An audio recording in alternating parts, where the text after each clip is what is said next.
Wild life എന്നൊക്കെ നമ്മൾ പറയുമ്പോൾ വളരെ രസകരമായിട്ട് പറയാം. പക്ഷേ ഈ വൈൽഡ് ലൈഫ് ഫോട്ടോഗ്രാഫർ ആവുക എന്നൊക്കെ പറയുന്നത് ഒരു ചെറിയ കാര്യമല്ല. അല്ല, വല്ലാത്ത പണിയാണ്. പണിയാണ്. ഒരു ക്ലിക്ക് കിട്ടാൻ വേണ്ടിയിട്ട് അതെ. ഒരുപാട് ശ്രമകരമായ ദൗത്യങ്ങളാണ്. ഞാൻ നെക്സ്റ്റ് ഇങ്ങനെ നോക്കുമ്പോൾ പുലികളും കടുവയൊക്കെ നിറഞ്ഞു നിൽക്കുക. ഇവരെയൊക്കെ എങ്ങനെ ക്യാമറയ്ക്കുള്ളിലാക്കി എന്നുള്ളതാണ് ചോദ്യം. എൻ്റെ ഒരു വേ ഓഫ് ഇതിൽ ഞാൻ എൻ്റെ ഫ്രണ്ട്സിനോടൊക്കെ പറയും, രാജ്യം നഷ്ടപ്പെട്ട രാജാവും കളിപ്പാട്ടം നഷ്ടപ്പെട്ട കുട്ടി, ഒരു ഫോട്ടോഗ്രാഫിയുടെ അവസരം നഷ്ടപ്പെട്ട ഫോട്ടോഗ്രാഫറുടെ വേദന ഒരുപോലെ. കാരണം എന്താ വെച്ചാൽ കാട്ടിൽ പോയിട്ട് നമുക്കൊരു സീക്വൻസ് രണ്ടാമത് ക്രിയേറ്റ് ചെയ്യാൻ പറ്റില്ല. അപ്പോൾ ഓരോ അവസരങ്ങളിലും നമുക്ക് കിട്ടുന്ന ചാൻസുകൾ നമ്മൾ ഓരോ സ്റ്റാർട്ടിങ്ങിൽ ഞാൻ ബാക്ക് ഇൻ 2006 ഓൾമോസ്റ്റ് സ്റ്റാർട്ടഡ്. ആ സമയത്ത് തുടങ്ങിയതാണ്. അപ്പോൾ അന്നേരം മുതൽ എടുത്ത് പഠിച്ച് ഇപ്പോഴും പഠിച്ചുകൊണ്ടിരിക്കുന്നു. അങ്ങനെ പോയിക്കൊണ്ടിരിക്കുകയാണ്. ഓരോ ട്രിപ്പുകളിലും ഓരോന്നും സെയിം, ചിലപ്പോൾ ചോദിക്കും സെയിം കാട്ടിലേക്ക് തന്നെയല്ലേ വീണ്ടും പോകുന്നതെന്ന് ചോദിക്കും. ഇപ്പൊ രണ്ടുമ്പോൾ എന്ന് പറഞ്ഞൊരു സ്ഥലത്തേക്ക് പോകണമെങ്കിൽ പിന്നെയും അങ്ങോട്ട് തന്നെ പോയിട്ട് എന്ത് കിട്ടണം. പക്ഷെ അന്ന് കണ്ടതായിരിക്കില്ല പിന്നെ നമ്മൾ കാണും. കടുവ സെയിം ആയിരിക്കും ചിലപ്പോൾ, അല്ലെങ്കിൽ മാനിനെയാണെങ്കിലും എനിക്ക് ഏറ്റവും ഇഷ്ടപ്പെട്ട ഒരു സബ്ജക്റ്റാണ് മാൻ, സ്പോട്ടഡ് ഡിയർ. അപ്പൊ അതാണെങ്കിലും പക്ഷെ അതിന്റെ മൊത്തത്തിലുള്ളൊരു ഹാബിറ്റാറ്റും ഇതും എല്ലാം ഡിഫറെന്റ് ആയിരിക്കും രണ്ടാമത് പോകുമ്പോൾ. അങ്ങനെ എടുത്തെടുത്ത് പല ടൈപ്പിലും എടുത്തു വെച്ചേക്ക്.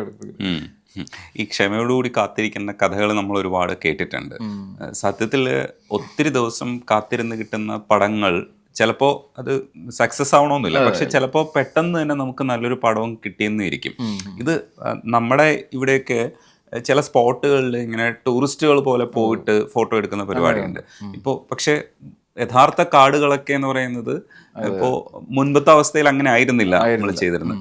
എങ്ങനെയായിരുന്നു സുഭാഷിന്റെ ഒരു? എല്ലാവരെ പോലെ തന്നെ ഞാനും കാട്ടിൽ പോയി കഴിഞ്ഞാൽ ഇപ്പോൾ കടുവയെ കാണാം അല്ലെങ്കിൽ ആനയെ കാണാം എന്നുള്ള പ്രതീക്ഷയോടുകൂടി തുടങ്ങിയ ഒരാളാണ്. അപ്പോൾ ആദ്യമൊക്കെ പോയപ്പോൾ ഒന്നും കണ്ടിട്ടില്ല. കുറേ ട്രിപ്പുകൾ, ട്രാവൽ, അതിന് വണ്ടി ഓടിക്കാൻ എനിക്ക് ഭയങ്കര ഇഷ്ടമാണ്. അപ്പം അങ്ങനെയാണ് ഞാൻ ശരിക്കും വൈൽഡ് ലൈഫിലേക്ക് വരുന്നത് തന്നെ. എനിക്ക് വണ്ടി ഓടിച്ച് ട്രാവൽ ചെയ്ത് എവിടെയെങ്കിലും പോകണമെന്ന് ഭയങ്കര ഇഷ്ടമാണ്. ഫോട്ടോഗ്രാഫി അതിന് മുമ്പേ ഉണ്ടായിരുന്നു? ഇല്ല. ഞാനത് ഇതിലേക്ക് വന്നത് ഈ ട്രാവലിൽ കൂടെ. ട്രാവൽ ചെയ്ത് പല സ്ഥലങ്ങളിലേക്ക് വണ്ടി ഓടിച്ച് പോകും.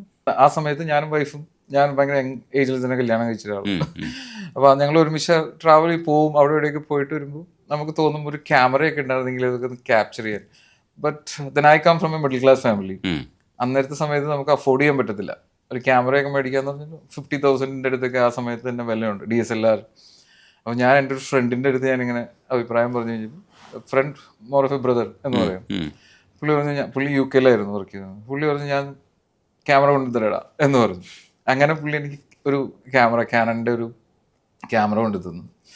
അതിന് 2-3 പ്രാവശ്യമൊക്കെ ആയിട്ട് പുള്ളിയുടെ പൈസയൊക്കെ കൊടുത്തത് ഞാൻ. അങ്ങനെ ഒരു ക്യാമറ സ്വന്തമായിട്ട് കിട്ടണ ആദ്യം. ഒരുമാതിരിപ്പെട്ട എല്ലാ ഫോട്ടോഗ്രാഫേഴ്സിനും ഒരു കഥ ഉണ്ടാവില്ലേ, 10ാമത്തെ വയസ്സിൽ എനിക്ക് അച്ഛൻ എൻ്റെ ബർത്ത്ഡേക്ക് ക്യാമറ ഗിഫ്റ്റ് തന്നു. എനിക്ക് അങ്ങനെയുള്ളൊരു കഥയില്ല. ഞാൻ വളരെ ലേറ്റ് ആയിട്ട് വന്നൊരാളാണ്.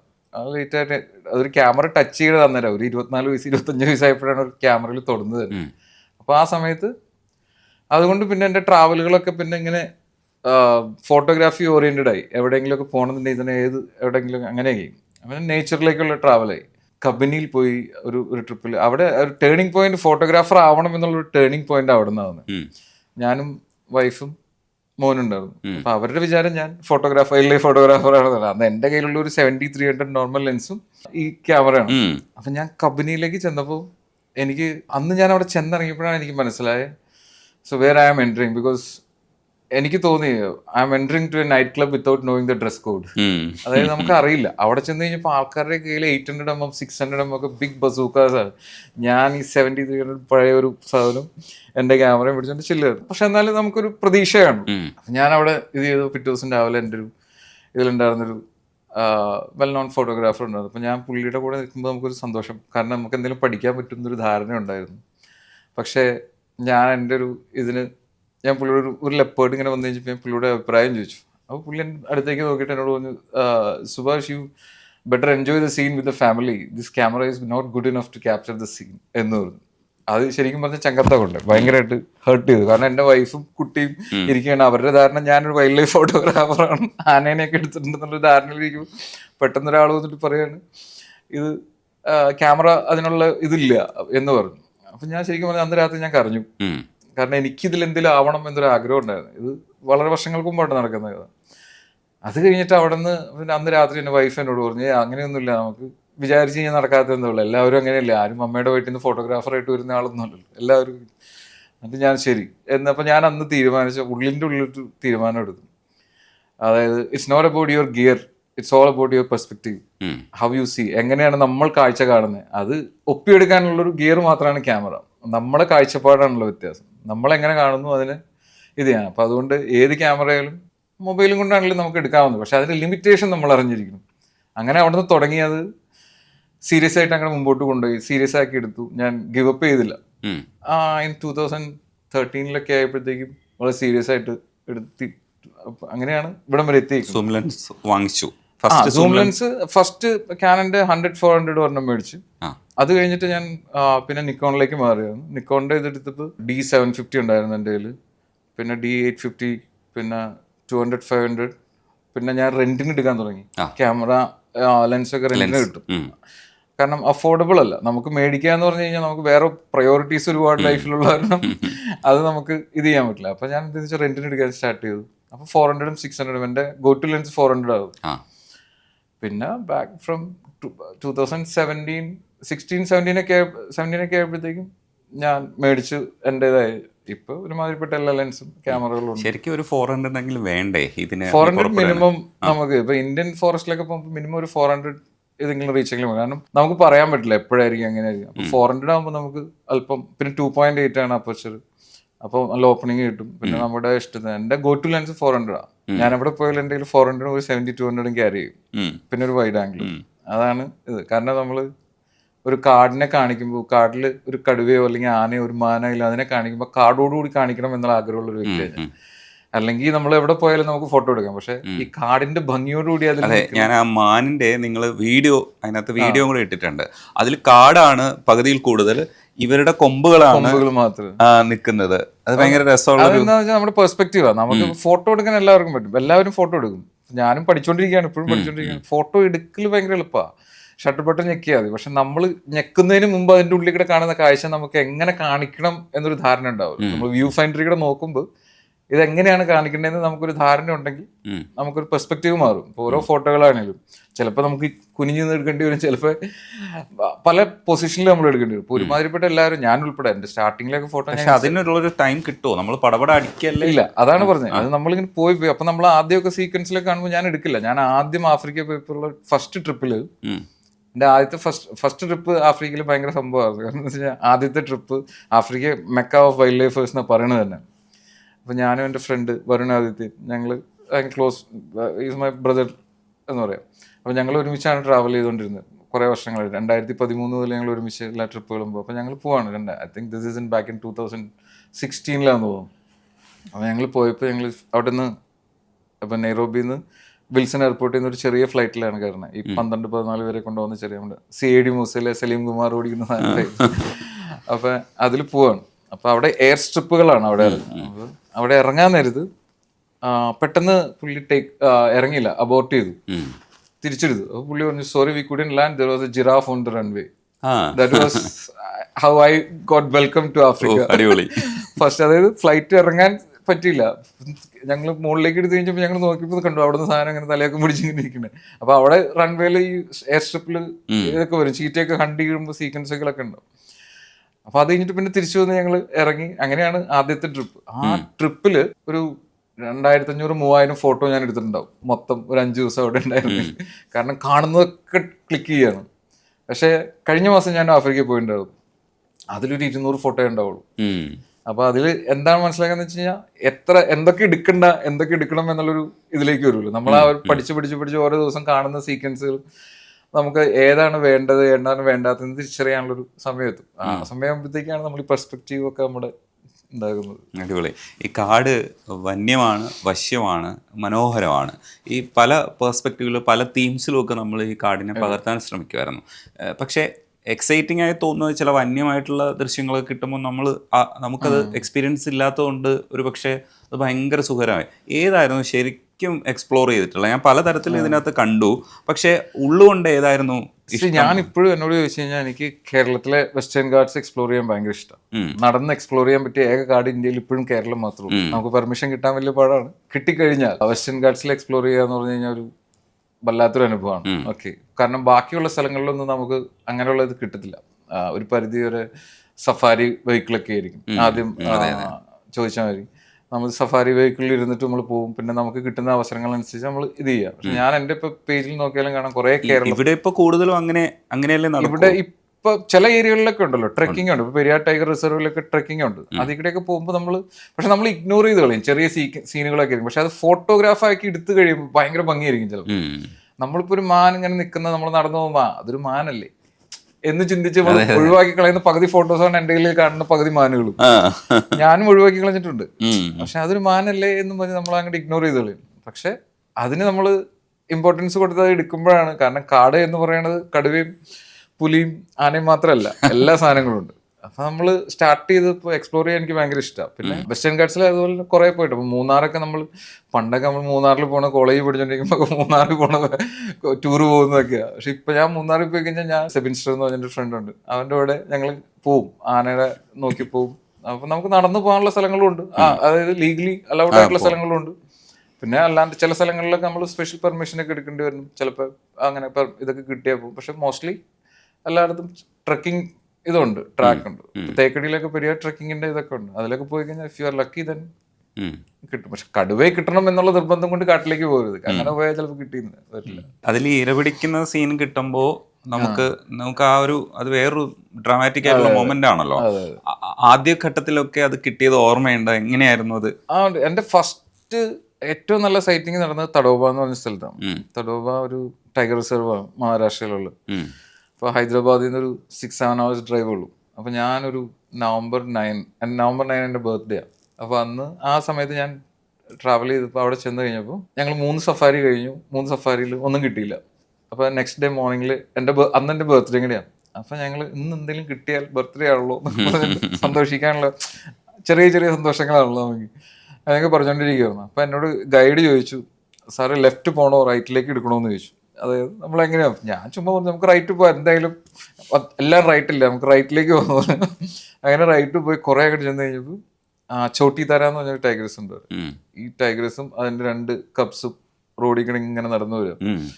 അത് കുറേ നേരം ആ വഴിക്ക് സാറിന് അന്നേരം ആരും പോവില്ല, കാരണം വേറെ കുറേ ഇതൊക്കെ ഉണ്ടാകുന്ന ആളുകൾ അപ്പുറത്തെ സൈഡിലേക്കൊക്കെ പോകുന്നു. അപ്പം ഞാനിത് കുറേ നേരം എനിക്ക് കിട്ടി, കുറേ ഫോട്ടോസ്. പക്ഷെ അന്നേരം നമ്മുടെ കയ്യിൽ അതിനുള്ള എക്യുപ്മെന്റ് അത് ക്യാപ്ചർ ചെയ്ത് പെർഫെക്റ്റ് ആയിട്ട് എടുക്കാനുള്ള ഒരു ഇതോ അല്ലെങ്കിൽ എനിക്ക് അതിനുള്ള കഴിവോ അന്നേരം ഇല്ല. പക്ഷെ ഞാൻ കണ്ടത് ഫസ്റ്റ് സീക്വൻസ് അങ്ങനെയാണ്. അത് ശരിക്കും ഒരു ചേഞ്ചിങ് പോയിന്റ്. ഫസ്റ്റ് ടൈഗർ, ഇപ്പോൾ ആൾക്കാർ ചിലരൊക്കെ പറയും കാട്ടിൽ പോയി കഴിഞ്ഞാൽ കടുവേനെ കാണാം എന്നുള്ളൊരു ഉറപ്പൊന്നുമില്ല നമുക്ക്. കടുവ എന്നല്ല, ഏത് മൃഗത്തിനെങ്കിലും കാണാമെന്നുള്ള ഉറപ്പ്. പക്ഷെ അവർ നമ്മളെ കാണുന്നുണ്ട്, അവർ പരിധി വരെ നമുക്ക് കാണണം നിർബന്ധമൊന്നുമില്ല. അപ്പൊ ആ ഒരു ഇത് ഫസ്റ്റ് സൈറ്റിങ് ഭയങ്കര ഇതാവും. ചോട്ടിത്താരയും 2 കുഞ്ഞുങ്ങളുമായിട്ട് കുറേ നേരം കിട്ടി. ഞങ്ങൾ 40 minutes അടുത്ത് നല്ലൊരു സൈറ്റിംഗ് ആവും. അത് കുറെ ഫോട്ടോസൊക്കെ എടുത്തു. പക്ഷെ ഫോട്ടോസൊക്കെ അത്ര ഇതൊന്നും ആയിരുന്നില്ല. പിന്നെ ഈ പുലി വേറൊരു സംഗതിയാണ്, കടുവയെ പോലെ അല്ല. അപ്പം ഈ പുലിയെ കിട്ടുമ്പോ അല്ലെങ്കിൽ പുലിയുടെ ചേസിങ്ങോ ഇല്ലെങ്കിൽ അത്തരം ചീറ്റ ഒരു സംഭവം. ചീറ്റ ഇപ്പൊ ആഫ്രിക്കയിലാണ്, ഇപ്പൊ ഇന്ത്യയിൽ കുനോയിൽ കൊണ്ടുവന്ന് വന്നിട്ടുണ്ട്. ചീറ്റ എന്ന് പറയുമ്പോൾ എന്താണെന്ന് വെച്ചാൽ cheetah one of the fastest animal on earth, no doubt. പക്ഷെ ഇതിന്റെ പ്രശ്നം എന്നാ, നമ്മൾ ഹണ്ടിങ് സീക്വൻസ് ഒക്കെ എടുക്കണമെന്നുണ്ടെങ്കിൽ കുറെ ടൈം എടുക്കും ഹണ്ട് ചെയ്തെടുക്കുക. ഇവര് ആ ഒരു 100-120-130 meters ആണ് ഇവർ ഫാസ്റ്റ് ആയിട്ട് റൺ ചെയ്യുന്നത്. ആ ഒരു 130 metersന്റെ ഒക്കെ ഒരു ഗ്യാപ്പ് അവർ ഫില്ല് ചെയ്യാൻ വേണ്ടി ഒരു 3 kilometers ഒക്കെ ടൈം, ഒരു അല്ലെങ്കിൽ 2-3 kilometers മുമ്പേ ഇവർ പ്രേ കണ്ടു വെച്ചിട്ടുണ്ട്. അപ്പൊ അത് ഇനി ഓരോ സ്റ്റെപ്പ് വെച്ച് കുറച്ചു നേരം വന്ന് നടക്കും, പിന്നെ അവിടെ കിടക്കും. അങ്ങനെ ഇവർ ടാർഗറ്റ് ചെയ്ത് വെച്ചിട്ടുണ്ടോ. അപ്പൊ ഏറ്റവും വീക്ക് ആയിട്ടുള്ള അല്ലെങ്കിൽ സ്മോളസ്റ്റ് ആയിട്ടുള്ള ഒരെണ്ണത്തിനെ ഇവർ ടാർഗറ്റ് ചെയ്യും, കാരണം ഇവർക്ക് ഓടിച്ച് പിടിക്കാൻ എളുപ്പത്തിൽ. അപ്പൊ നമ്മൾ ഇതിനനുസരിച്ച് നമ്മൾ വണ്ടി മൂവ് ചെയ്ത ഗ്യാപ്പൊക്കെ ഇട്ട് കൊടുക്കണല്ലോ, അങ്ങനെയാണല്ലോ ലീഗലി ചെയ്യുമ്പോൾ. അപ്പം അതൊക്കെ നോക്കി നമ്മൾ വെയിറ്റ് ചെയ്യും. അപ്പൊ ഈ 100-150 metersന്റെ ആ ഇത് ഉണ്ടാക്കാൻ വേണ്ടി ഒരു ചിലപ്പോൾ 3 hours, ചിലപ്പോൾ 4 hours, sometime it's very short hours. പക്ഷെ മോസ്റ്റ്ലി ഒരു 2-3 hours ഒക്കെ എടുക്കും. അതിനു വേണ്ടി നമ്മൾ കുറേ നേരം വണ്ടി ഇങ്ങനെ ഇരുന്ന് സമയം കളയേണ്ടി വരും. അപ്പം നമ്മൾ അത് കഴിഞ്ഞിട്ട് ആ ഒരു ലാസ്റ്റത്തെ ഒരു 8-9 seconds ആണ് നമുക്ക് ഫോട്ടോഗ്രാഫി ഓപ്പർച്യൂണിറ്റി ഉള്ളത്. അതിനു വേണ്ടി നമ്മൾ ഈ 3 hours ചിലപ്പോൾ വെയിറ്റ് ചെയ്യും. ആ ലാസ്റ്റ് 9 seconds ഇവൻ ഈ 100 meters അത് മോസ്റ്റ്ലി അവർ ഫെയിൽ ആവും. ലാസ്റ്റ് മന്തിൽ ഞാൻ പോയപ്പോൾ 3 times ഫെയിൽ ആയതിനു ശേഷമാണ് അവർ ഒരു പ്രാവശ്യം ഒരു കില്ല് നടത്തിയത്. കാരണം എന്താ വെച്ചാൽ ഇവരുടെ സ്ട്രാറ്റജി ഭയങ്കര ഇതാ. ഇവർ 2 പേരുണ്ടെങ്കിൽ പോലും 2 എണ്ണം ഒരെണ്ണത്തിന്റെ പുറകെ തന്നെ പോകണം, 2 വഴിക്ക് കൂടി അങ്ങോട്ടും ഇങ്ങോട്ടും ഒക്കെ ആ കളയും. ചില സമയങ്ങളിൽ അവർ അങ്ങനെ ഇത് ചെയ്യും. അപ്പൊ നമുക്ക് മിസ്സാവും ചില സമയത്ത്. അല്ലെങ്കിൽ ഏറ്റവും ബ്രില്യന്റ് ആയിട്ടുള്ള ഹണ്ട് ചെയ്യുന്നത് മറ്റേ ഇന്ത്യൻ വൈൽഡ് ഡോഗ് ആണ്. അവര് ഭയങ്കര ഇതാ, ധോൽ എന്ന് പറഞ്ഞ് അവർ ഭയങ്കര സ്ട്രാറ്റജിക് ഹണ്ടേഴ്സ്. പക്ഷെ ഇവരെങ്ങനെയാന്ന് വെച്ചാൽ ഇവര് പ്ലാനൊക്കെ ആക്കി വരും. ചിലർ സക്സസ് ആവും. മറ്റേ ഇതിൽ പറയാം ചിലർക്ക് ശരിയാവും, ചിലവർക്ക് ശരിയാവില്ല. പക്ഷെ ആ ഒരു 9 സെക്കൻഡിന് വേണ്ടി നമ്മൾ ചിലപ്പോൾ 2-3 hours ഒക്കെ സ്പെൻഡ് ചെയ്യും. മനസ്സിലായില്ലേ? അപ്പൊ അത്രയും സമയം നമ്മൾ അവിടെ വേസ്റ്റ് ചെയ്യും. വേസ്റ്റ് ചെയ്യല്ല, ആ ഒരു 8-9 മിനിറ്റ്സിന് വേണ്ടി നമ്മൾ സ്പെൻഡ് ചെയ്യും. അത് തന്നെ സക്സസ് ആവണമെന്നില്ല, അത് തന്നെ സക്സസ് ആവണമെന്നില്ല. പക്ഷെ നമുക്ക് അന്നേരം സീക്വൻസ് കിട്ടും. കാരണം റൺ ചെയ്യണതും ഇതൊക്കെ ആയിട്ട് ചീറ്റയുടെ റൺ ടൈമിലൊക്കെ നമ്മൾ പാൻ ചെയ്ത് ക്യാമറ, ഞാൻ ഈ 400mm ആണ് യൂസ് ചെയ്യുന്നത്. അത് പഴയ FL വേർഷൻ ഒക്കെ പറഞ്ഞാൽ ഭയങ്കര ഹെവിയാ. അപ്പൊ അത് തന്നെ ഇങ്ങനെ പിടിച്ച് ഇങ്ങനെ പോണം അതിന്റെ കൂട്ടത്തിൽ. അത് ഭയങ്കര ഇപ്പൊ പിന്നെ ബീൻ ബാഗ് ഒക്കെ വെച്ചിട്ടും. പക്ഷെ എന്നാലും ഞാൻ അധികം ഹാൻഡ് ഹെൽഡ് അധികം യൂസ് ചെയ്യുന്നത്. കാരണം നമുക്ക് ഇഷ്ടത്തിന് നമ്മുടെ ഫ്രെയിമുകൾ ഇത് ചെയ്യാൻ പറ്റുള്ളൂ. അപ്പൊ അതുകൊണ്ട് അധികം കയ്യിൽ പിടിച്ച എല്ലാം ഫ്രെയിം ചെയ്യാറുള്ളൂ. പക്ഷെ എന്നാലും അപ്പൊ അതിലും ഓടുന്ന സീക്വൻസുകളൊക്കെ നമുക്ക് നല്ലത് കിട്ടും. ഇപ്പൊ വീഡിയോസും കൂടെ ഇടുന്നുണ്ടല്ലോ, അതെങ്ങനെയാ ആ സമയത്ത് എടുക്കുക? അത് ശരിക്കും പറഞ്ഞു കഴിഞ്ഞാൽ എന്താണെന്ന് വെച്ച് കഴിഞ്ഞാൽ നമുക്കിപ്പോ ഒരു ഫ്രെയിം കാണുമ്പോൾ നമ്മളത് വീഡിയോ വർത്താണ്. ഇപ്പൊ എല്ലാവരും റെഡ് ബട്ടണാ. ശരിക്കും പറഞ്ഞാൽ വീഡിയോ റെക്കോർഡിങ്ങിന് കാലഘട്ടത്തിനനുസരിച്ച് നമ്മൾ മാറിയില്ലെങ്കിൽ ചിലപ്പോൾ നമ്മൾ പുറകോട്ട് നമ്മൾ ഫോട്ടോ ഇതെല്ലാം എന്നല്ലേ പറഞ്ഞു. അപ്പൊ ഞാൻ ഈ റീൽസ് ഒക്കെ വന്നതിന് ശേഷമാണ് ഞാനും വീഡിയോ. പക്ഷെ ഇപ്പൊ ഭയങ്കരമായിട്ട് സീരിയസ് ആയിട്ട് വീഡിയോ ഇതൊക്കെ ചെയ്തു തുടങ്ങി. വീഡിയോയുടെ നമ്മൾ സീക്വൻസ് കാണുമ്പോൾ നമ്മൾ മനസ്സിലങ്ങനെ തീരുമാനിക്കും ഇത് ഞാൻ വീഡിയോയെ എടുക്കുന്നുള്ളൂ. നമുക്ക് 2 ക്യാമറയൊക്കെ വെച്ചിട്ട് എടുക്കാം. എപ്പോഴും എൻ്റെ 2-3 ക്യാമറ ഉണ്ടാവും. അപ്പോൾ ഒരെണ്ണം 70-200 ഫിറ്റ് ചെയ്തൊരു ക്യാമറ ഉണ്ടാവും, പിന്നെ ഒരു വൈഡ് ആംഗിളിന് ഉണ്ടാവും, പിന്നെ ഒരു 400 ഉണ്ടാവും. അപ്പോൾ സീൻ അനുസരിച്ച് എവിടെയാ വരുന്നത് എന്താനുസരിച്ച് ഇപ്പൊ ഞാൻ വീഡിയോയ്ക്ക് ആണെങ്കിൽ ഞാൻ ആ ഒരു പർട്ടിക്കുലർ ഇത് ഫിറ്റ് ചെയ്ത് വെച്ചിട്ടുണ്ടാവും. അപ്പൊ അതിനനുസരിച്ച് അതങ്ങ് എടുത്തിട്ട് അപ്പൊ ഷൂട്ട് ചെയ്യും. പിന്നെ ആദ്യം സ്റ്റാർട്ടിങ്ങിൽ മുതൽ ഫുൾ വെർട്ടിക്കൽ മാത്രമേ എടുക്കാറുള്ളൂ. ഓൺലി റീൽസ് ആയിരുന്നു മനസ്സിലായി. അത് കഴിഞ്ഞ് എനിക്ക് മനസ്സിലായി കുറച്ച് വീഡിയോസ് ഒക്കെ എൻ്റെ അടുത്ത്, കുറച്ച് സിനിമയിലേക്കൊക്കെ എൻ്റെ അടുത്ത് വന്ന് അപ്രോച്ച് ചെയ്തായിരുന്നു ഈ വീഡിയോയുടെ. അപ്പൊ അന്നേരം എൻ്റെ കയ്യിൽ ഇതിന്റെ വെർട്ടിക്കൽ വേർഷനേ ഉള്ളൂ, റീൽസ് മാത്രമേ ഉള്ളൂ. അപ്പൊ ഞാനത് റിയലൈസ് ചെയ്തു ഇതിന്റെ വാല്യൂ. പക്ഷെ അതിനുശേഷം ഫുള്ള് ഒറിജിനൽ എടുത്ത് എല്ലാം, പിന്നെ അതിൽ നിന്ന് നമ്മൾ ഒരു സ്റ്റോറി ഉണ്ടാക്കുകയുള്ളൂ. നമുക്ക് ഏതിനായാലും ഇപ്പൊ പല സീക്വൻസുകളായിരിക്കും ചിലപ്പോൾ. ഞാനിപ്പോൾ വീഡിയോ ഉണ്ടാക്കിയിടുമ്പോൾ സിനിമയൊക്കെ പിടിക്കുമ്പോൾ തന്നെ നമ്മൾ ഒരെണ്ണം വേറെ സ്ഥലത്തുനിന്നും വേറൊരു ദിവസം കിട്ടിയതൊക്കെ ആയിരിക്കും. പക്ഷെ അതിൽ നിന്നൊരു സ്റ്റോറി നമ്മൾ ഉണ്ടാക്കി ആണല്ലോ, കണക്ട് ചെയ്തിട്ടാണല്ലോ ഉണ്ടാകുന്നത്. Because stories move people, sometime they even change dum, you never know. അപ്പൊ നമ്മൾ പറയുന്ന ഒരു കഥ അവര് ഇത് ചെയ്യാനുള്ളത്. അപ്പൊ നമ്മള് ചില സീക്വൻസുകൾ ചിലപ്പോൾ 2 ദിവസം മുമ്പ് എടുത്ത് വെച്ചേക്കണായിരിക്കും. എല്ലാം ഒറ്റ ഇതിലെടുക്കുന്ന സീനില്ല, പർട്ടിക്കുലറായിട്ട് ഡിസൈഡ് ചെയ്യും. ഓക്കെ, ഇത് ഞാൻ വീഡിയോയെ എടുക്കുന്നുള്ളൂ എന്ന് തീരുമാനിച്ച് പോവാണ്. അപ്പൊ അന്നേരം അതിൻ്റെ ഇടയ്ക്ക് ഫോട്ടോയും ടൈം കിട്ടും. ഇപ്പൊ ടൈഗറൊക്കെ ആണെങ്കിൽ ഇപ്പോൾ റോഡിൽ വാക്കിംഗ് ടെറിട്ടോറിയൽ അനിമലാണ് ടൈഗർ. അപ്പൊ അവര് എന്നും അവരുടെ മോർണിംഗ് വാക്ക് ഒക്കെ ഉണ്ടാവും. അവരുടെ ടെറിട്ടറി അവർ ഇത് ചെയ്യാൻ വേണ്ടി വരും, പെട്രോൾ ചെയ്യാനുള്ള ഇതൊക്കെ ഉണ്ട്. അപ്പോൾ അവർ വരുന്ന സമയത്തൊക്കെയാണ് മോസ്റ്റ്ലി നമ്മുടെ ഇന്ത്യൻ ടൈഗർ റിസർവുകളിലൊക്കെ ഉള്ള ഒരുമാതിരിപ്പെട്ട എല്ലായിടത്തും tigers are not that shy. അത്ര ഇതില്ല, കാരണം അവർ യൂസ്ഡ് ആണ്. ഇപ്പോൾ വെഹിക്കിളൊക്കെ വന്ന് കണ്ടു തുടങ്ങി. ഇപ്പോൾ രന്തംബോറിലൊക്കെ പോയി കഴിഞ്ഞാൽ ടൈഗറൊക്കെ വളരെ ക്ലോസ് ബൈ പോവും നമ്മുടെ അടുത്ത്. പക്ഷെ അത് ഭയങ്കര പ്രശ്നങ്ങളുണ്ട്. ആൾക്കാർ ചില സ്ഥലങ്ങളിലൊക്കെ അത് തന്നെ മൊബൈൽ നിരോധിക്കേണ്ടി വന്നിട്ടുണ്ട്. കാരണം വണ്ടിയുടെ തൊട്ടടുത്തേക്കിടെ പോകുമ്പോൾ ആൾക്കാർ സെൽഫി എടുക്കാനൊക്കെ പോകും. അപ്പൊ അതൊരു പ്രശ്നം വന്നിട്ട് ഇപ്പൊ തടോബയിൽ മൊബൈൽ ബാൻഡായി. അപ്പൊ അങ്ങനത്തെ ഇഷ്യൂസ് ഉണ്ട്. പക്ഷെ എന്നാൽ പോലും ഇവരൊക്കെ യൂസ്ഡ് ആണ്. അപ്പൊ നമ്മുടെ ഇവിടെ കേൾക്കുന്ന കടകൾ വയനാട്ടിലെ സ്റ്റോറി മാതിരിയുള്ള ഒരു സീനല്ല രന്തംബോറിലൊക്കെ ഉള്ളു. കാരണം വയനാട്ടിലെ ഇവിടെയൊക്കെ അനിമൽസ് ഇതൊന്നും കണ്ടിട്ടില്ലാത്ത ടൈപ്പിലുള്ള ഇതായിരിക്കും. അപ്പൊ അവര് പെട്ടെന്ന് പക്ഷെ എന്നാലും കടുവയാണ്. അതിന്റെ മുമ്പിൽ ചെന്ന് നമ്മൾ വണ്ടിയിൽ നിന്ന് ഇറങ്ങി നിന്നൊക്കെ കൊടുത്തു കഴിഞ്ഞാൽ ചിലപ്പോൾ ഇതൊക്കെ പറ്റും. അങ്ങനെ പറ്റിയിട്ടുണ്ട്, എല്ലായിടത്തും പറ്റാറുണ്ട്. കാരണം പറ്റില്ലാത്ത സ്ഥലങ്ങളൊന്നുമല്ല. വണ്ടിയിലിരുന്നാണ്, ഓപ്പൺ ജിപ്സിയാണ്. അപ്പൊ അങ്ങനെ പറ്റും. ഇറങ്ങിക്കഴിഞ്ഞു കഴിഞ്ഞാൽ കോമ്പറ്റീഷൻ വരികയാണ്. ബാക്കിയുള്ളവർക്ക് നല്ല പടങ്ങൾ കിട്ടുമ്പോൾ, സീൻസ് കിട്ടുമ്പോൾ നമ്മുടെ ഉള്ളൊന്ന് അതെങ്ങനെ മാനേജ് ചെയ്യുന്നത് ഞാൻ സത്യം പറഞ്ഞാൽ വിശ്വസിക്കുന്ന എനിക്കറിയില്ല. എനിക്ക് കത്താറില്ല, ഇതുവരെയായിട്ടും കത്തിയിട്ടില്ല. അത് ചിലപ്പോ എന്താ പറയാ, വളർത്തിയതിന്റെ വ്യത്യാസമായിരിക്കും. എന്റെ അച്ഛൻ എപ്പോഴും പറയും, അച്ഛനൊരു പഴയ സോഷ്യൽ ആക്ടിവിസ്റ്റ് ആണ്. അച്ഛൻ മരിച്ചു കഴിഞ്ഞപ്പോൾ 10-18 വർഷമായി. അച്ഛൻ എപ്പോഴും പറയായിരുന്നു, നമ്മള് ഇപ്പൊ ഞാനിപ്പോ ചേട്ടന്റെ സന്തോഷം കണ്ട് ഞാനിങ്ങനെ സന്തോഷിക്കുമ്പോൾ താങ്കളുടെ സന്തോഷം ഇരട്ടിയാവുന്നു. അപ്പൊ ഞാനിപ്പോ അവിടെ ഒരു ഇവന്റിൽ ടോക്ക് ചെയ്തിട്ട് വരുന്ന ഫ്യൂച്ചർ 24 കാക്കനാട് യൂണിവേഴ്സിറ്റിയിൽ. അപ്പൊ അവരോട് ഞാൻ പറയുമായിരുന്നു, ഞാൻ ലാസ്റ്റ് അവരോട് പറഞ്ഞ കാര്യം ഇതായിരുന്നു, നമ്മളെ എല്ലാവരുടെയും സന്തോഷങ്ങളിൽ നമ്മൾ കൂടെ നിന്ന് സന്തോഷിക്കുകയാണെങ്കിൽ നമുക്കും വരുമ്പോൾ നമ്മുടെ കൂടെ ആളുണ്ടാവും. പക്ഷെ ഞാൻ കാണാറുണ്ട്, നമ്മൾക്ക് ചിലപ്പോൾ നമ്മൾ ഉള്ളിൻ്റെ ഉള്ളിൽ ചിലപ്പോൾ ഉണ്ടായിരിക്കാം. പക്ഷെ എനിക്കിതുവരെയായിട്ട് അങ്ങനെ ഫീൽ ചെയ്തിട്ടില്ല ഇതുവരെയായിട്ട്. പക്ഷെ എന്നെ ഇഗ്നോർ ചെയ്തേക്കുന്ന കുറെ സിറ്റുവേഷൻസ് ഉണ്ട്. ഇഗ്നോർ ചെയ്തേക്കുന്നത് ഇപ്പൊ ഞാൻ പറഞ്ഞില്ല, ഞാൻ പണ്ടൊക്കെ നമ്മൾ ഫേസ്ബുക്ക് മാത്രം വന്നുകൊണ്ടിരുന്ന സമയത്ത് ഞാൻ എല്ലാവരോടും ചെന്ന് ചോദിക്കാറുണ്ട്, ഞാൻ ഒന്ന് ടാഗ് ചെയ്തോട്ടെ, ആ. കാരണം ഫോട്ടോയ്ക്ക് റീച്ച് കിട്ടുന്നെങ്കിൽ നിങ്ങൾ ടാഗ് ചെയ്യുള്ളൂ, ഒന്ന് ടാഗ് ചെയ്തോട്ടെ എന്ന് ചോദിക്കാം. അപ്പോൾ കുറേ പേരൊക്കെ നമ്മളോട് പറയും, നിനക്ക് വേറെ പണിയൊന്നുമില്ല, നീ ഈ കാട്ടിലും പോയുള്ള ഫോട്ടോയിലൊക്കെ ടാഗ് ചെയ്തിട്ട് ചുമ്മാ എൻ്റെ ഫീഡ് മുഖം നിൻ്റെ പടങ്ങളുള്ളൂ എന്നൊക്കെ പറഞ്ഞ് നമ്മളെ ഇത് ചെയ്യായിരുന്നു. പക്ഷെ അന്നേരം നമുക്ക് വിഷമം ആ കാലഘട്ടത്തിലൊക്കെ തോന്നുമായിരുന്നു. പക്ഷെ എന്നോട് ഒരുമാതിരിപ്പെട്ട എല്ലാവരും ഓക്കേടാന്ന് പറയാറുള്ളൂ.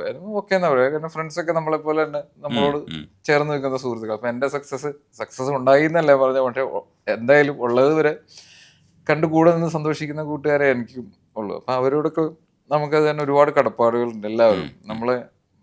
നമ്മളെന്തെങ്കിലുമൊക്കെ ആയിപ്പെടണം എന്ന് അവർക്കും ആഗ്രഹമുണ്ട്. അപ്പം അതുകൊണ്ട് എനിക്ക് അങ്ങനെ തോന്നാറില്ല ഒരു പരിധി വരെ. പക്ഷെ തോന്നുന്ന ആൾക്കാരൊക്കെ ഉണ്ട്, നമ്മൾ ഇൻസ്റ്റന്റ്ലി നമ്മൾ കാണാറും കേൾക്കാറും ഉണ്ട്. എവിടെയെങ്കിലും ഒരു ട്രാവലൊക്കെ പോയിട്ട് വരുമ്പോൾ നമ്മുടെ സഫാരി വണ്ടി വന്നു, അടുത്ത വണ്ടി വണ്ടി വരുമ്പോൾ തന്നെ അവരോട് ചോദിക്കും, നിങ്ങൾ എന്തെങ്കിലും കണ്ടായിരുന്നോ എന്ന് ചോദിക്കും. ഇല്ല കണ്ടില്ല എന്ന് പറയും. അങ്ങനെ ഒരു ഫീൽ വരുന്ന ആൾക്കാരൊക്കെ ഉണ്ട്. അത് സ്വാഭാവികമാണല്ലോ, മാനുഷികമാണല്ലോ, മനുഷ്യനല്ലേ നമ്മൾ. End of the day you all are human, we have feelings, നമ്മളെല്ലാം വരും. പക്ഷെ ഇതിന്റെ പ്രശ്നം എന്താണെന്ന് വെച്ച് കഴിഞ്ഞാൽ, എന്നെ സംബന്ധിച്ചിടത്തോളം നമുക്ക് കിട്ടിയാലും കിട്ടിയില്ലെങ്കിലും മറ്റൊരാൾക്ക് കിട്ടിയെന്ന് പറഞ്ഞാലും ഓക്കെ അവിടെ അങ്ങനെ ഒരു സംഭവം ഉണ്ട് അപ്പോൾ എന്നൊരു ധാരണ ഉണ്ടാവും. ഇപ്പൊ ഞാൻ കേരളത്തിൽ ഇതുവരെയായിട്ടും കടുവയെ നേരിട്ട് കണ്ടിട്ടില്ല കേരളത്തിൽ. പക്ഷെ കടുവയുണ്ട്, ആൾക്കാർ കാണുന്നുണ്ട്, ഫോട്ടോ എടുത്തവരുണ്ട്. ഞാൻ എന്തോരം നടന്നിട്ടുണ്ട്, ഞാൻ കുറെ നടന്നിട്ടുണ്ട്, കുറെ സ്ഥലങ്ങളിൽ പോയിട്ടുണ്ട്. ഇതുവരെയായിട്ടും ഒരു പ്രാവശ്യം കണ്ടൊരു മിന്നായം പോലെ കണ്ടേ ഉള്ളൂ. പക്ഷെ അങ്ങനെ ഉണ്ട് എന്ന് ആരെങ്കിലും വിളിച്ചു പറയുമ്പോൾ എനിക്ക് എപ്പോഴും അപ്ഡേറ്റ് ഒക്കെ തരുമ്പോൾ ഇവിടെ വന്നിട്ടുണ്ടോ എന്നൊക്കെ പറഞ്ഞു. ഓക്കെ, അപ്പൊ എനിക്ക് സന്തോഷമാണ്, കാരണം അവിടെ കടുവയുണ്ട്, അവിടെ മൂവ്മെന്റ് ഉണ്ട്, അല്ലെങ്കിൽ എലഫന്റ് ഉണ്ട്. അപ്പൊ ഏതെങ്കിലും ഒരു സമയത്ത് നമ്മൾ പോയാൽ നമുക്ക് കിട്ടുമായിരിക്കും എന്നൊരു ഇതുള്ള കാരണം. അങ്ങനെ ഇതാണ്. അതേപോലെ തന്നെ ഈ വീഡിയോ സ്റ്റോറീസ് നമ്മൾ ഇന്റർനാഷണൽ ചാനൽസിൽ വരുമ്പോൾ ഇത് ഫുൾ ഡീറ്റെയിൽഡ് ആയിട്ടാണ് കഥ പറയുന്നത്. ഇതെങ്ങനെയാണ് ഒരു ഷൂട്ട് ചെയ്യുന്നത് നമുക്ക് ഒരു തരത്തിലും പിടിയിട്ടില്ല. ഇതെങ്ങനെയാ ഇതിന്റെ പിന്നിലെന്ന്? നമ്മളിപ്പോ ഒരു സ്ഥലത്തേക്ക് പോയി കഴിഞ്ഞാൽ അവർ അതിനെ ബേസ് ചെയ്തിട്ടുള്ളൊരു സ്റ്റോറി ക്രിയേറ്റ് ചെയ്യാൻ വേണ്ടി തന്നെയായിട്ട് പോകും. ചീറ്റ എന്ന് പറഞ്ഞൊരു ഇതിനെക്കുറിച്ച് സബ്ജക്റ്റിനെ കുറിച്ച് എടുക്കാൻ അവർ വേറെ ഒന്നിനും ഫോക്കസ് ചെയ്തില്ല. അവർ ഡേയ്സ് ആൻഡ് മന്ത്സ് ഒക്കെ അവിടെ സ്പെൻഡ് ചെയ്തിട്ട് അതിനെ മാത്രം ഫോക്കസ് ചെയ്ത് അതിന്റെ ചരിത്രം ഫുള്ള് ഇത് ചെയ്തിട്ടാണ് അവർ എടുക്കുന്നത്. ഇതിപ്പോ ഓരോ നാഷണൽ ജോഗ്രഫിക്ക്, ഡിസ്കവറി, അങ്ങനെയുള്ള ഓരോ നമ്മുടെ ഇവിടെ നിന്നാണല്ലോ ഇപ്പോൾ നമ്മുടെ ഇവിടത്തേക്ക് ആൾക്കാർ മറ്റേ ഒരുപാട് നല്ല പ്രൊജക്റ്റുകൾ വെസ്റ്റേൺ ഗാർഡ്സിനെ കുറിച്ച് ഇറക്കിയിട്ടുണ്ട്. ബ്ലാക്ക് പാന്തർ കമ്പനിയുള്ള ബ്ലാക്ക് പാന്തറിനെ കുറിച്ചൊക്കെ ഇറക്കിയിട്ടുണ്ടല്ലോ. അപ്പൊ അവരൊക്കെ ചെയ്യുന്നതെന്ന് വെച്ചാൽ അതിനെ മാത്രം ഫോക്കസ് ചെയ്തിട്ട് കുറെ നാൾ സ്പെൻഡ് ചെയ്യും, ഒരുപാട് എഫേർട്ട് ഇടും. അങ്ങനെ ഫോക്കസ് ചെയ്തെടുക്കുമ്പോഴാണ് കിട്ടുള്ളൂ. നമ്മൾ റിസൾട്ട് കിട്ടുമെന്ന് ഉറപ്പില്ലല്ലോ. ഉറപ്പെന്ന് പറഞ്ഞു കഴിഞ്ഞാൽ നമ്മള് എന്റെ ഒരു ആഗ്രഹമുണ്ട്, ടൈഗറിനെ കുറിച്ചൊരു ഡോക്യുമെന്ററി ചെയ്യണമെന്ന് വിചാരിച്ചു. ഞാൻ ഡോക്യുമെന്ററി ഒക്കെ ചെയ്ത് പകുതിയാകുമ്പോഴായിരിക്കും ചിലപ്പോൾ ഈ ടൈഗർ വല്ല ഫൈറ്ററോ എന്തെങ്കിലുമൊക്കെ ചെയ്ത് പോകുന്നത്. ചിലപ്പോൾ അങ്ങോട്ട് വാനിഷായി പോകും, നമുക്കറിയാൻ പറ്റുള്ളൂ. അങ്ങനെയൊക്കെ സംഭവിക്കുന്ന നാളൊരു ആളിൻ്റെ അടുത്തൊരു കഥ പറഞ്ഞു. പുള്ളിക്ക് ഇങ്ങനെ താല്പര്യം ഉണ്ടായിരുന്നു. പുള്ളി ഇങ്ങനെ ഒരു ടൈഗറിനെ കുറിച്ച് പഠിച്ചുകൊണ്ടിരുന്ന ഇത് ചെയ്യായിരുന്നു. ഞാൻ കുറേ സ്പെൻഡ് ചെയ്തു, കുറേ പൈസയൊക്കെ സ്പെൻഡ് ചെയ്ത് ഇതൊക്കെ ചെയ്ത് ഓൾമോസ്റ്റ് ഒരു ഹാഫ് കൂടുതൽ സ്റ്റോറിയൊക്കെ ക്രിയേറ്റ് ചെയ്ത് അതിൻ്റെ ഒരു ഫാമിലി ട്രീ ഒക്കെ പുള്ളി, അതായത് ഇതിൻ്റെ അമ്മ, ഇതിൻ്റെ അച്ഛൻ എന്നൊക്കെ പറഞ്ഞിട്ട് അവരൊക്കെ പഠിക്കണവരുണ്ട്. എനിക്ക് അത്ര ഉള്ള ജ്ഞാനമൊന്നുമില്ല. നമുക്ക് കണ്ടു കഴിഞ്ഞാൽ സംഭവം കടുവ. പേര് ഇപ്പോൾ ഒരു പരിധിവരെയൊക്കെ അറിയാം, എല്ലാത്തിനും അവർ പേരിട്ടിട്ടുണ്ട്. പക്ഷെ എങ്കിലും എനിക്ക് സബ്ജക്റ്റ് ഫോട്ടോഗ്രാഫിയാണ് മെയിൻ. അപ്പം അങ്ങനെയുള്ള കാരണം. പക്ഷേ പുള്ളി പറയാം, അപ്പോൾ ഇത് ചെയ്ത് തീരാറായപ്പോഴത്തേക്കും ഇത് മിസ്സിങ് ആയി, പിന്നെ കാണാനില്ല. കുറെ നാൾ കഴിഞ്ഞപ്പോൾ അറിഞ്ഞു അത് ചത്തുപോയി എന്നാണ് അറിയണത്. അപ്പൊ പുള്ളിക്ക് എത്രയും ചെയ്തത് വെറുതെ. അപ്പൊ എങ്ങനെ ഇത് എൻഡ് ചെയ്യാൻ പറ്റും? എൻഡ് ചെയ്യാൻ പറ്റില്ല, നമുക്ക് വേറൊരു ഡമ്മയെ കൊണ്ടൊന്നും ചെയ്യാനും പറ്റില്ല. അങ്ങനെയൊക്കെ സംഭവിക്കും. പക്ഷെ ഒരു പരിധി വരെയൊക്കെ ആൾക്കാർ അങ്ങനെ ചെയ്തു പോകും. ഇപ്പൊ ഞാൻ എൻ്റെ ഒരു ഇതിൽ എനിക്ക് ചെയ്യാൻ വെസ്റ്റേൺ ഗാർഡ്സിനെ കുറിച്ച് എന്തെങ്കിലും ചെയ്യണം വലിയ ആഗ്രഹമുള്ളൊരു ഇതാണ് ഇപ്പോഴും മനസ്സിൽ കിടക്കുന്നുണ്ട്. ഞാൻ ഇന്നാൾ ഷൂട്ട് ചെയ്തായിരുന്നു നിക്കോണിൻ്റെ ഒരു ഇതിന് വേണ്ടി. C6 ക്യാമറ ഇറങ്ങിയപ്പോൾ വെസ്റ്റേൺ ഗാർഡ്സ് ഞാൻ ഫുള്ള് കവർ ചെയ്ത് വാൽപ്പാറയിൽ പോയി. ആദ്യം വാൽപ്പാറയിൽ പോയി ലൈൻ ടെയിൽ മെക്കാക്ക് എന്ന് പറഞ്ഞ ഇതിൻ്റെ ഇതുണ്ട്. ഈ ക്യാമറയ്ക്ക് വേണ്ടി അവർ എന്നോട് പറഞ്ഞിട്ട് ഞാൻ പോയി എടുത്തൊരു 5 ദിവസം ഫുള്ള് വെസ്റ്റേൺ ഗാർഡ്സിലായിരുന്നു. അപ്പോൾ അവിടെ പോയി എടുത്ത് അതിൽ വെസ്റ്റേൺ ഗാർഡ്സിൽ നിന്ന് ലൈൻ ടെയിൽ മെക്കാക്കുണ്ട്, എലഫൻസ് ഉണ്ട്, പിന്നെ കുറേ ഫ്രോഗ്സ്, സ്നേക്സ് ഒക്കെ ഉണ്ട്. ഇതിനൊക്കെ നമ്മൾ ഒരു പരിധി വരെ ആരും കാണാത്ത ചെറിയ ചെറിയ ഫ്രോഗ്സ് ഉണ്ട്. ഇപ്പം ഞാൻ പറഞ്ഞ വൈൽഡ് ലൈഫിലോ അല്ലെങ്കിൽ ഇതിനോട് താല്പര്യമുള്ള ആൾക്കാരല്ല, ഒരു ഒരു സെക്ഷൻ ഓഫ് പീപ്പിൾ ഇതൊന്നും കണ്ടിട്ടില്ലാത്ത, അല്ലെങ്കിൽ കണ്ടാലും ഇഗ്നോർ ചെയ്ത് കളയുന്നൊരു ഇതായിരിക്കും. അതൊരു തവള. പക്ഷെ നമ്മൾ അതിനെ ക്ലോസ് ആയിട്ട് ഒബ്സർവ് ചെയ്യുമ്പോഴായിരിക്കും മനസ്സിലാവുന്നത് ഭയങ്കര ഭംഗിയും ഭയങ്കര ഇതായിരിക്കും. ഇപ്പം മീശപ്പുലിമല പോയി എല്ലാവർക്കും ചാർലി സിനിമയ്ക്ക് ശേഷമാണ് മീശപ്പുലിമല. പക്ഷെ അവിടെ റെസ്പ്ലൻഡന്റ് എന്ന് പറഞ്ഞാൽ ഫ്രോഗിനെ കണ്ടു തുടങ്ങിയത് ഇപ്പോഴും ആൾക്കാർ. അവിടെ ഒരു ഭയങ്കര ബ്യൂട്ടിഫുൾ ആ ഫ്രോഗ്. പിന്നെ ഗാലക്സി ഫ്രോഗിനാണെങ്കിൽ വോക്കൽ കോഡ് പോലും ഇല്ല. അതിനെ നമുക്ക് കണ്ടെത്തുക എന്ന് പറഞ്ഞാൽ ഭയങ്കര ചടങ്ങാണ്. അവർ തപ്പി കണ്ടുപിടിച്ചപ്പോൾ ഞാൻ നാളെ ഇതിനു വേണ്ടി ഷൂട്ട് ചെയ്യുമ്പോൾ ഇപ്പോൾ എനിക്ക് എൻ്റെ ഫ്രണ്ട് സെബിൻസ്റ്റർ എന്ന് പറഞ്ഞ പുള്ളിയായിരുന്നു എന്നെ ഹെൽപ്പ് ചെയ്തത്. പുള്ളി ഞങ്ങൾ കുറേ തപ്പി കുറേ ഇതിന് ശേഷമാണ് ഒരെണ്ണത്തിനെ കാണുന്നത്. അതും വളരെ ചെറുതാണ്, വളരെ മൈന്യൂട്ടാണ്. പക്ഷെ അതിൻ്റെ ഫോട്ടോ എടുത്ത് കഴിയുമ്പോൾ എൻ്റെ പേജിലുണ്ട്, ഫോട്ടോയും വീഡിയോയും കാണുമ്പോൾ ഭയങ്കര ഭംഗിയാണ്.